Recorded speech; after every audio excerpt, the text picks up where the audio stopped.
Bismillahirrahmanirrahim. Alhamdulillahi Rabbil Alameen. Wassalatu wassalamu ala Rasulihil Kareem.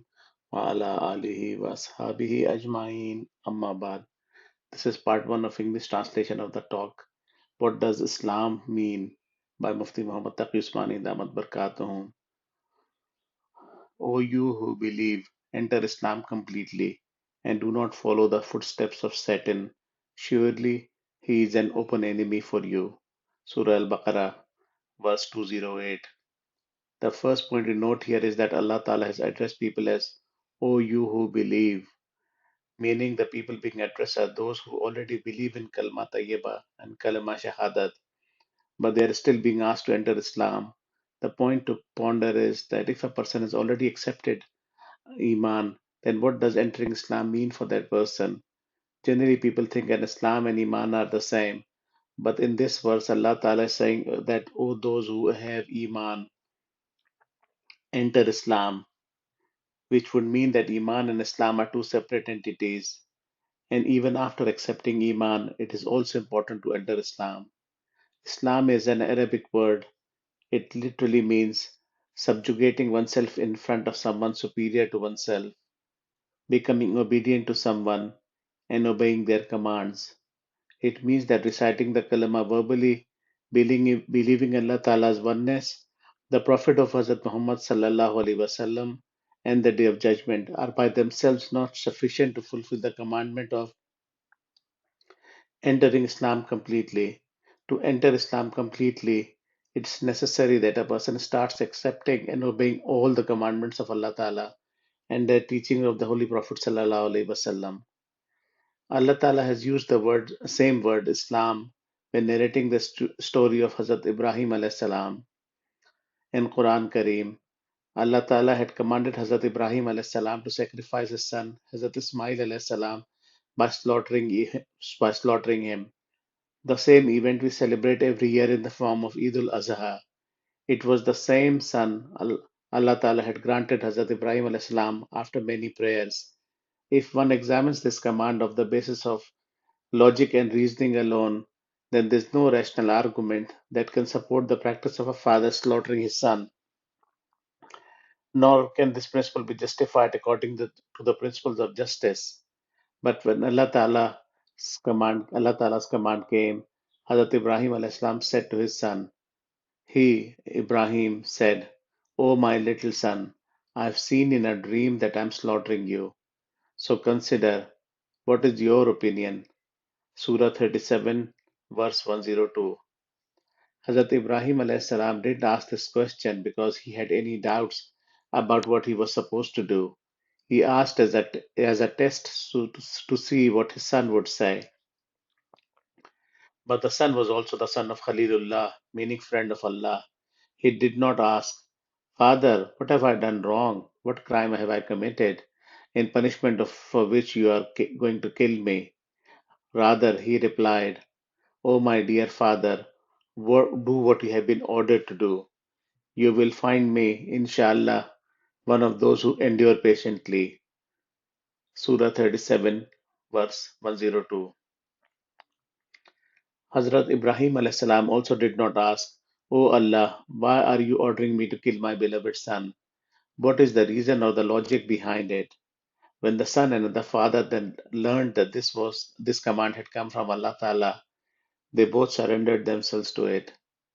Quran Kareem has used the following words to refer to the incident when father and son got ready to obey the command of Allah Ta'ala, meaning when the son, that is Hazrat Ismail alayhis salam, was lying on the ground and the father, that is Hazrat Ibrahim alayhis salam, was ready to slaughter him. So when both of them submitted themselves, bracket to Allah's will, bracket closed, Allah's will, bracket closed, and he laid them on his forehead. Surah 37, verse 103. The Holy Quran has used the word aslama for this occasion, meaning when both father and son submitted themselves to the will of Allah. It means that in Quranic terminology, Islam means that a person submits oneself totally to the will and command of Allah Ta'ala. And once Allah Ta'ala has given a command, then rather than it means that, O believers, You have recited the kalima, but now you need to enter Islam. And the way to do that is to submit one's will completely to the will of Allah Ta'ala, to accept and obey every command that comes from Allah Ta'ala. The question is, why should we accept Allah Ta'ala's commandments without questioning them? The reason is that if we only obey those commandments which seem logical to us or make sense to us, and do not obey those commandments which we cannot understand, then we are not really obeying Allah Ta'ala. We are obeying our logic and reason. Allah Ta'ala has granted human beings some means of gaining knowledge in this world. The first of these means is a person's sense organs. We can gain knowledge through our eyes by looking through at things, through our ears by hearing things, and through our skin by touching things. For example, if there is a microphone in front of me, my eyes will tell me what it looks like. My ears will tell me it is carrying my voice afar, and my touch sense will tell me that it is hard in consistency and is made of some sort of metal. However, Allah Ta'ala has set boundaries for these sources of knowledge, outside of which they do not work. For example, eyes cannot impart knowledge through listening, ears cannot see, and the tongue can neither see nor hear. If a person wants to close his eyes and wants to see the world through his ears, then everyone will call him stupid because ears are not meant to be seeing things, they're not created for seeing things. All these sense organs are very useful, but they only work within their own boundaries and cannot work outside those boundaries. Then there comes a stage beyond which a person's sense organs cannot help him. For example, while our eyes can tell us what a microphone looks like, they cannot tell us how it came into being or who made it. At this stage, there is another source of knowledge which helps us, which is a human being's ability to reason. Reason tells us that such an instrument cannot come into logic by itself, come into being by itself. It must have been designed by an expert human being.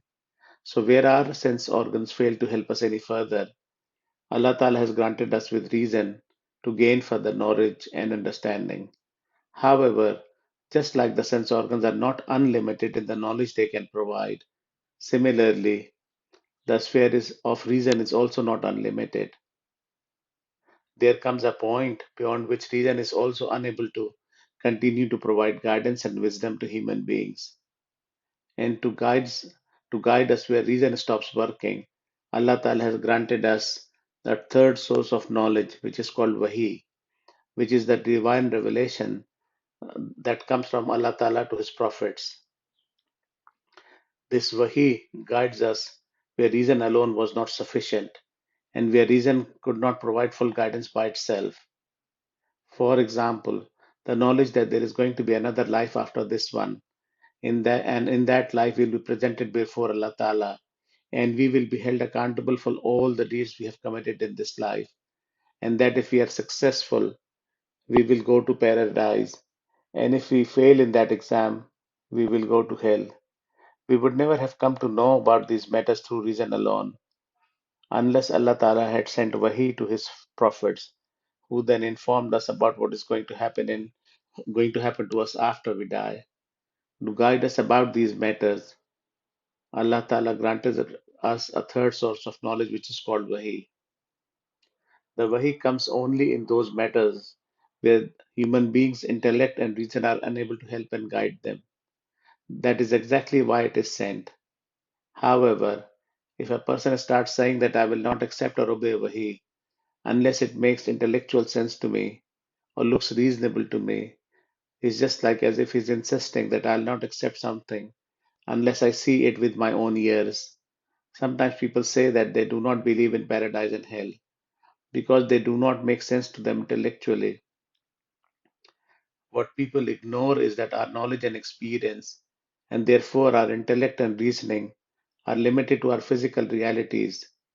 We cannot step outside of these physical realities to be able to learn things beyond those physical realities.